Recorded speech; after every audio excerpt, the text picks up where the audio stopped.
nuestro afectuoso saludo para todos. La hipertensión arterial es un factor de riesgo mayor para la enfermedad cardiovascular y presenta una incidencia alta en nuestro medio. Los pacientes con elevación crónica de la presión arterial sufren daño principalmente en el corazón, el cerebro, el riñón y la retina, por lo cual la comprensión de los mecanismos que intervienen en su regulación resulta muy importante para realizar labores de promoción y prevención de salud, encaminadas a mejorar la calidad de vida de los miembros de sus comunidades. Los mecanismos reguladores de la presión arterial, el gasto cardíaco y el retorno venoso, así como los relacionados con las características particulares de la circulación pulmonar, coronaria y cerebral, se abordarán en esta actividad orientadora. Después de estudiar estos contenidos, serán capaces de explicar los mecanismos que regulan la presión arterial, el papel del retorno venoso y la capacidad funcional del miocardio en la regulación del gasto cardíaco y su regulación en situaciones típicas como el ejercicio, la hipovolemia, los cambios de postura, así como las particularidades de la regulación del flujo sanguíneo pulmonar, coronario y cerebral. Antes de analizar los mecanismos que regulan la presión arterial, deben puntualizar los factores más importantes de los que depende la presión arterial, debido a que todos los mecanismos de regulación funcionan a través de ellos. Estos factores son el gasto cardíaco y la resistencia periférica total. El gasto cardíaco depende del retorno venoso y de la eficacia del corazón como bomba. Esta última depende a su vez del predominio del sistema nervioso simpático o parasimpático, cuyos efectos estudiamos en la regulación de la función cardíaca. Uno de los factores que afecta el retorno venoso es la presión sistémica media, de llenado. Esta, como concepto, es una medida de la tendencia de la sangre a circular de los vasos periféricos al corazón y una medida del grado de represión del sistema vascular. Por tanto, entre los factores que la afectan se encuentran la volemia, la adaptabilidad y el tono simpático de los vasos. El otro factor que modifica el retorno venoso es el grado de constricción de los vasos que afecta su resistencia. Si ésta aumenta, disminuye el retorno. La resistencia periférica total depende de los fenómenos de autorregulación local y el tono simpático de los vasos. A continuación, orientaremos los principales mecanismos de regulación, de los cuales muchos de ellos fueron abordados en la actividad anterior, como parte de los mecanismos reguladores de la circulación. Los mecanismos reguladores de la presión arterial actúan de manera integrada ante desviaciones de la misma. No obstante, desde el punto de vista didáctico, se clasifican en los de acción rápida y a largo plazo. Los primeros actúan de forma inmediata ante una desviación de la presión arterial. Dentro de este grupo, analizaremos los mecanismos nerviosos, los humorales y los intrínsecos. Dentro de los mecanismos a largo plazo, analizaremos el importante papel del sistema volumen líquido-riñón, muy eficaz en dicha regulación. Los mecanismos nerviosos presentan gran importancia en la regulación rápida de la presión arterial. En primer lugar, por el tiempo en que actúan, y en segundo, porque pueden controlar gran parte de la circulación simultáneamente. Sin embargo, no son importantes en la regulación de la presión arterial a largo plazo, debido a su mecanismo de adaptación ante variaciones de la presión sostenidas en el tiempo. Dentro de los mecanismos nerviosos se estudian el reflejo barorreceptor, reflejo quimiorreceptor, reflejos atriales y de la arteria pulmonar y la respuesta isquémica del sistema nervioso central. Los barorreceptores se encuentran localizados en las paredes de los grandes vasos, especialmente en el arco de la aorta y la bifurcación de las arterias carótidas. Como su nombre lo indica, son receptores que se excitan cuando aumenta la presión, envían información al centro vasomotor y la respuesta motora a través de las divisiones del sistema nervioso autónomo, produciendo efectos sobre el corazón y los vasos sanguíneos. A continuación, puntualizaremos la actuación del mecanismo barorreceptor ante variaciones de la presión arterial, ya que el mismo fue abordado como mecanismo regulador de la circulación. Si aumenta la presión arterial, se excitan los barorreceptores. Estos envían señales al centro vasomotor, produciéndose inhibición simpática y excitación vagal. Ambos producen sobre el corazón disminución de la frecuencia cardíaca y fuerza de contracción. Por su parte, la inhibición simpática produce vasodilatación con disminución de la resistencia periférica total. Ambos factores disminuyen la presión arterial. Ahora, ¿qué importancia tiene este mecanismo en los cambios de postura? Cuando la presión arterial disminuye, como sucede cuando una persona se pone de pie, disminuye el ritmo de descarga de los barorreceptores y con ello los estímulos enviados al centro vasomotor. En consecuencia, se produce excitación simpática e inhibición vagal, que sobre el corazón producen aumento de la frecuencia y fuerza de contracción. Por su parte, el estímulo simpático sobre los vasos aumenta la resistencia periférica total. Ambos factores aumentan la presión arterial garantizando el flujo sanguíneo a las estructuras del encéfalo y otros órganos vitales. Los quimiorreceptores presentan una localización muy similar a los barorreceptores. Están irrigados por una arteria nutricia que los mantiene en contacto muy estrecho con la sangre arterial. Son muy sensibles a la disminución de oxígeno, aunque también pueden ser estimulados por el aumento de dióxido de carbono y el aumento de la concentración de iones de hidrógeno. En esta imagen pueden apreciar que el reflejo quimiorreceptor utiliza los mismos componentes del arco reflejo barorreceptor. A la derecha se representa la actuación de este mecanismo. Observen que la disminución de la presión arterial origina falta de riego sanguíneo con hipoxia en los quimiorreceptores, los cuales se excitan y envían señales al centro vasomotor, que desencadena una excitación simpática, produciéndose vasoconstricción con aumento de la resistencia periférica total.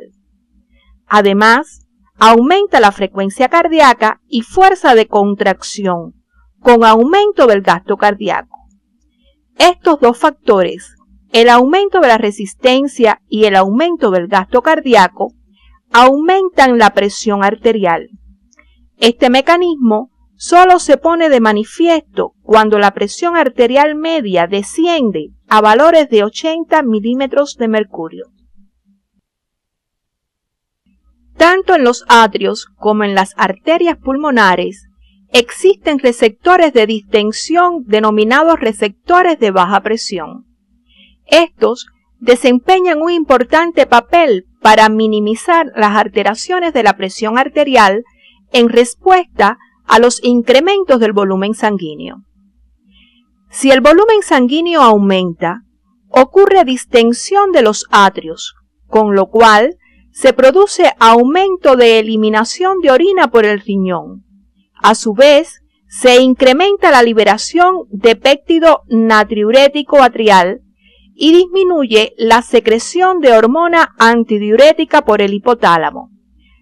Ambos factores contribuyen al aumento de la diuresis. También la distensión de los atrios incrementa la frecuencia cardíaca.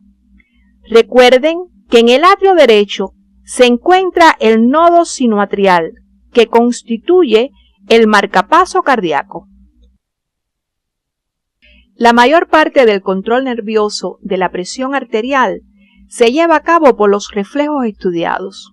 Sin embargo, cuando la presión arterial disminuye a valores entre 15 y 20 milímetros de mercurio, se compromete el riego sanguíneo del centro vasomotor, con lo cual se produce una respuesta vasoconstrictora generalizada que se denomina respuesta isquémica del sistema nervioso central. Esta garantiza un aumento de la presión arterial cuando la misma desciende a valores letales. A continuación, analizaremos los mecanismos humorales, los cuales actúan en un tiempo relativamente corto. Existen varios mecanismos humorales que participan en la regulación de la presión arterial. No obstante, por su importancia, orientaremos el de la renina-angiotensina. Los demás deben estudiarlos en su bibliografía siguiendo las orientaciones del CD. La renina es una proteína con carácter enzimático, producida en el riñón, que actúa sobre una proteína plasmática denominada sustrato de renina y la convierte en angiotensina 1, la cual rápidamente se convierte en angiotensina 2 al pasar por los capilares pulmonares en presencia de una enzima convertidora. La angiotensina 2 persiste poco tiempo en sangre, siendo inactivada por la angiotensinasa.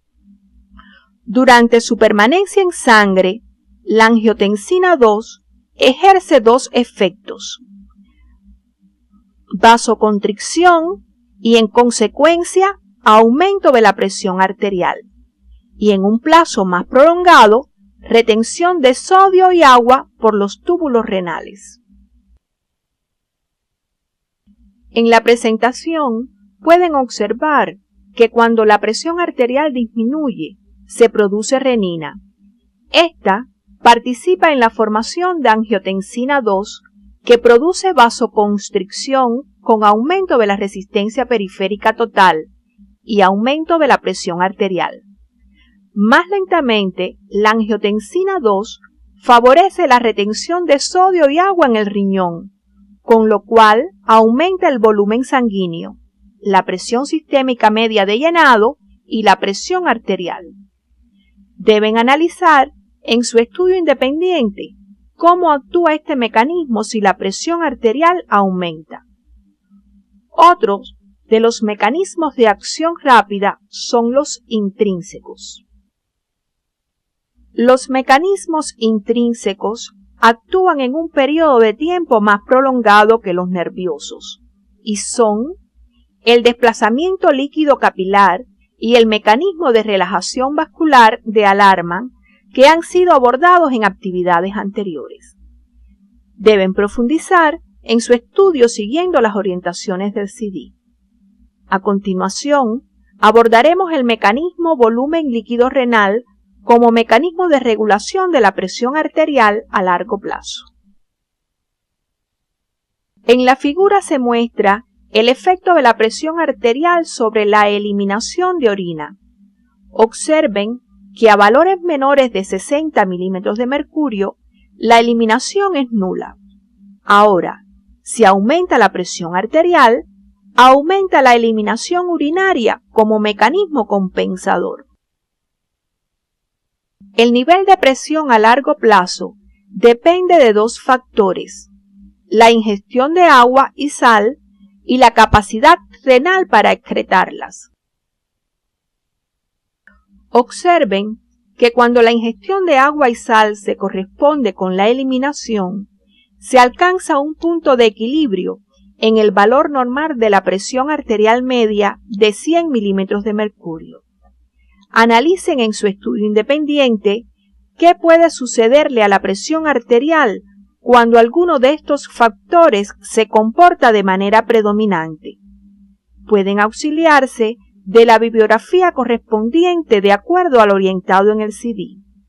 A continuación, analizaremos cómo actúa el mecanismo renal.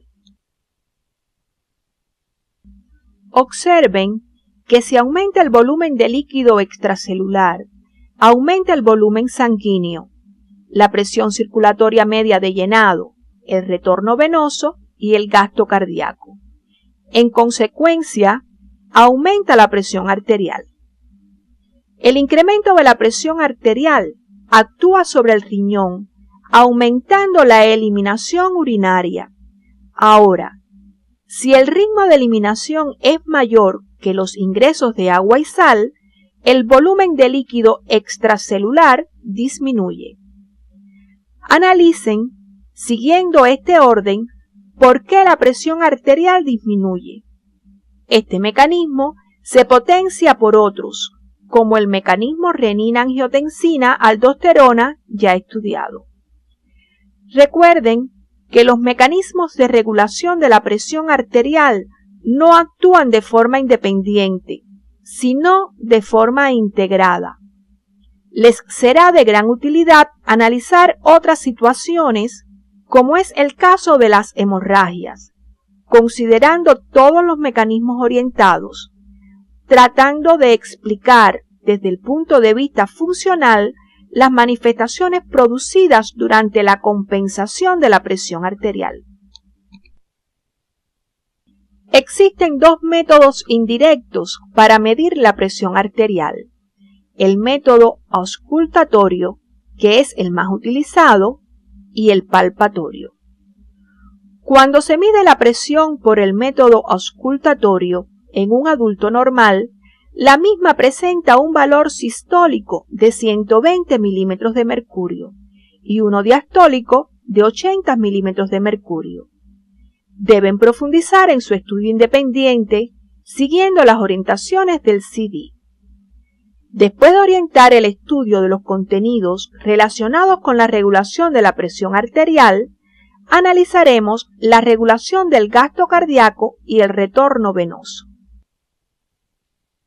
El gasto cardíaco es el volumen de sangre impulsado por el corazón cada minuto. Su valor en el adulto normal es de aproximadamente 5 litros por minuto. Varía ampliamente por varios factores como son el índice del metabolismo corporal, el ejercicio, la edad y la superficie corporal. El retorno venoso es la cantidad de sangre que fluye de las venas al atrio derecho cada minuto y en condiciones normales se corresponde con el gasto cardíaco. En condiciones normales no es el corazón el que controla el gasto cardíaco. Por el contrario, los controladores principales son los diversos factores de la circulación periférica que a su vez determinan el retorno venoso. El corazón bombea toda la sangre que le llega sin permitir un remanso en las venas, lo que ya conocemos como ley de Frank-Starling. Así, cuando un mayor volumen de sangre ingresa al corazón, más se distienden las paredes del ventrículo, el que se contrae con mayor eficacia, impulsando todo el volumen. Además, la distensión de las paredes del atrio derecho aumenta la frecuencia cardíaca. Debemos puntualizar que el gasto cardíaco está determinado por la suma de todos los flujos sanguíneos tisulares que determinan a su vez el retorno venoso, lo cual se representa en la imagen de la derecha. Uno de los factores periféricos que determina el retorno venoso y a su vez el gasto cardíaco es la presión circulatoria media de llenado. Así, si ésta aumenta, también lo hace el retorno venoso y en consecuencia el gasto cardíaco. Existen dos factores básicos de los que depende la presión circulatoria media, que son la volemia y la adaptabilidad. En su estudio independiente deben analizar cómo varía el gasto ante las modificaciones de estos parámetros. Otro de los factores es la resistencia al retorno venoso, que forma parte de la resistencia periférica total. Si ésta disminuye, se favorece el retorno venoso. En consecuencia, aumenta el gasto cardíaco. En su estudio independiente deben analizar cómo influyen los fenómenos de autorregulación y el tono simpático de los vasos sobre este parámetro circulatorio. En relación con la presión en el atrio derecho, sabemos que depende del retorno venoso y de la eficacia de la contracción cardíaca. Después de estudiados estos contenidos, deben revisar el análisis gráfico del gasto cardíaco según se orienta en el CD. A continuación, analizaremos el comportamiento del gasto cardíaco en determinadas situaciones. Después de una hemorragia se produce disminución del volumen sanguíneo, de la presión circulatoria media de llenado, del retorno venoso y del gasto cardíaco. En consecuencia, disminuye la presión arterial. En dependencia de la cuantía del sangramiento y la caída de la presión arterial, se ponen de manifiesto una serie de mecanismos compensadores que explican las manifestaciones clínicas presentes en esta situación. A continuación, analizaremos algunos, los que deben ser profundizados en su bibliografía y debatidos en su práctica docente. En respuesta a la presión arterial disminuida se desencadenan respuestas nerviosas que dependen de la cuantía de la hemorragia y la caída de presión, como son inhibición de los vasoreceptores, excitación de los quimiorreceptores y la respuesta isquémica del sistema nervioso central. Como resultado se produce un estímulo simpático que aumenta la frecuencia y la fuerza de contracción del corazón, produce vasoconstricción con aumento de la resistencia periférica total, que explica la palidez que acompaña a este estado, y venoconstricción, que aumenta la presión circulatoria media de llenado. Esta aumenta el retorno venoso, que aumenta el gasto cardíaco, y la presión arterial tiende a la normalidad. Estos mecanismos se potencian por otros como los que exponemos a continuación.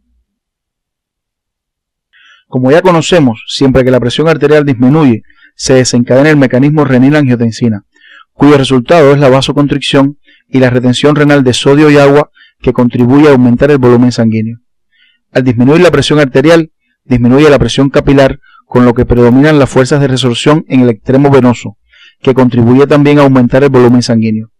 Al disminuir el volumen sanguíneo, los vasos se contraen alrededor del volumen, que queda poniéndose de manifiesto la relajación vascular de alarma inversa, lo cual contribuye al establecimiento de la dinámica circulatoria normal.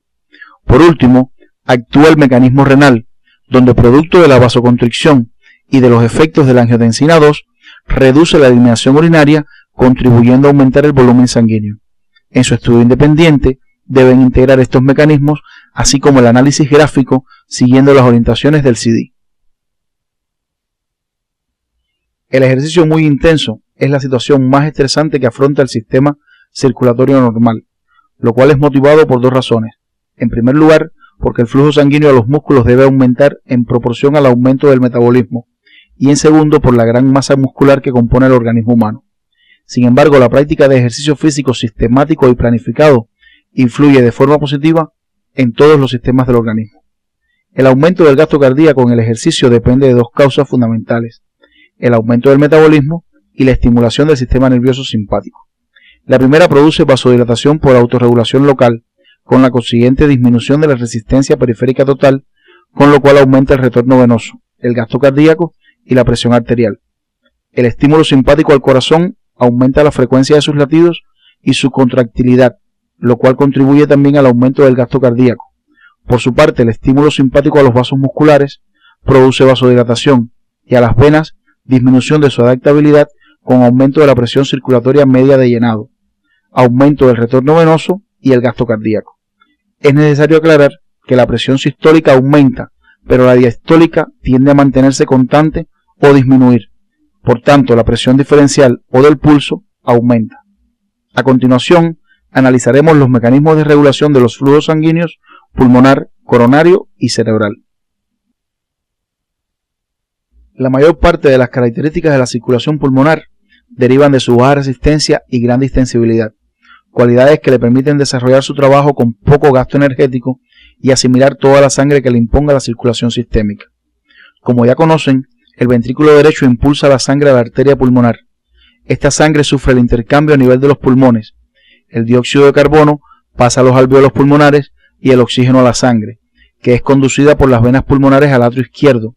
Luego pasa al ventrículo izquierdo para ser impulsada hacia los tejidos. En la imagen se resumen las características de la circulación pulmonar. Observen que sus vasos presentan baja resistencia y una gran distensibilidad, por lo que funciona a bajas presiones, con poco gasto energético y asimila toda la sangre que le impone la circulación sistémica, sin producir incrementos de la presión arterial pulmonar. Observen que las presiones arteriales son muy bajas si las comparamos con la circulación sistémica. Debido a estas bajas presiones, el flujo sanguíneo pulmonar se distribuye de manera desigual desde el vértice a la base pulmonar. En la imagen se representa el efecto de la gravedad sobre el flujo sanguíneo pulmonar. De esta forma se describe en el pulmón 3 zonas. La zona 1, también denominada sin flujo, porque la presión alveolar es superior tanto a la presión arterial como venosa en todos los periodos del ciclo. La zona 2 es de flujo intermitente, es decir, pasa sangre en la sístole porque la presión arterial es mayor que la presión alveolar, pero todavía esta es mayor que la presión venosa, por lo que se colapsa en la diástole. En la zona 3, las presiones vasculares son siempre superiores a la alveolar, por lo que siempre existe flujo. Ahora, ¿cómo se regula el flujo sanguíneo en los pulmones? En la imagen se compara la regulación del flujo sanguíneo en la circulación sistémica y pulmonar.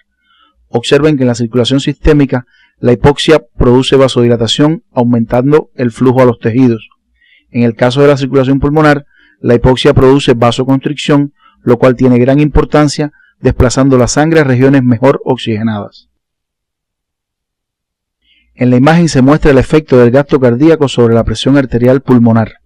Observen que el aumento del gasto cardíaco, como sucede en el ejercicio, produce poca variación de la presión arterial pulmonar debido al aumento del número de capilares abiertos, distensión de los que estaban abiertos con aumento del flujo sanguíneo capilar, con lo cual disminuye la resistencia vascular.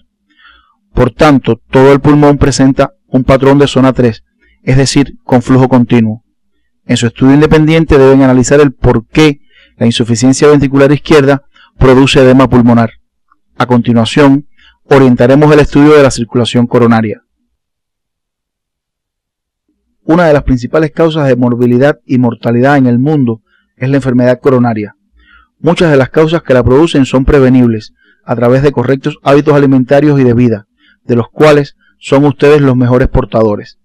Las características morfológicas de la circulación coronaria fue abordada en actividades anteriores. Por eso nos limitaremos a orientar algunos aspectos relacionados con la regulación del riego sanguíneo coronario. En el gráfico pueden apreciar el carácter fásico del mismo, es decir, disminuyen la sístole debido a la compresión de los vasos sanguíneos intramusculares y aumentan la diástole. Deben analizar la importancia del mantenimiento de la frecuencia cardíaca dentro de límites normales.